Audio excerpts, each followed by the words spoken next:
এই যে দেখতেছেন একটা পাখি, এর নাম হচ্ছে, আমরা ওনাদের ভাষায় বলি ঘুঘু পাখি। তো ইঞ্জিনিয়ার বলেছিল আমাকে যে এটা বন্ধ করার জন্য। এই যে দেখতেছেন না, এইটা তো আসলে কেউ রাখতে চাবে না, আমাকে বন্ধ করার জন্য বললো, তাই বন্ধ করতে আসছিলাম। তো বন্ধ করার সময় দেখি যে এখানে একটা পাখি বাসা বেঁধেছে, ও হয়তো বা ডিম পারবে, এই জন্য বসে আছে। তা আমাকে বললো যে বন্ধ করার জন্য। তা আমি বললাম যে আমি এটা বন্ধ করতে পারবো না, এর মধ্যে একটা পাখি আছে। তারপরে বললো যে তুমি বন্ধ করে দাও।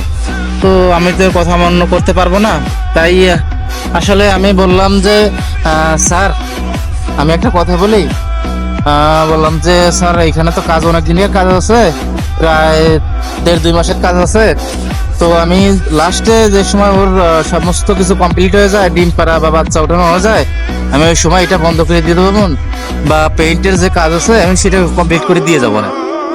তারপরে স্যার আমার কথা শুনলে বললো, ঠিক আছে, তুমি যত বলতেছো যে পাখির বাসাটা থাকে এখানে, সমস্যা নাই, ঠিক আছে, তাহলে এবারে তোমার যেটা ভালো মনে হয় তুমি করো, কিন্তু এইটা যেন না থাকে লাস্ট পর্যন্ত।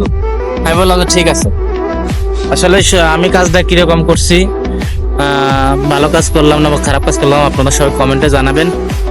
তো গাইস, সবাইকে ধন্যবাদ, ভালো থাকবেন, এখন কাজের সময়। আল্লাহ হাফেজ।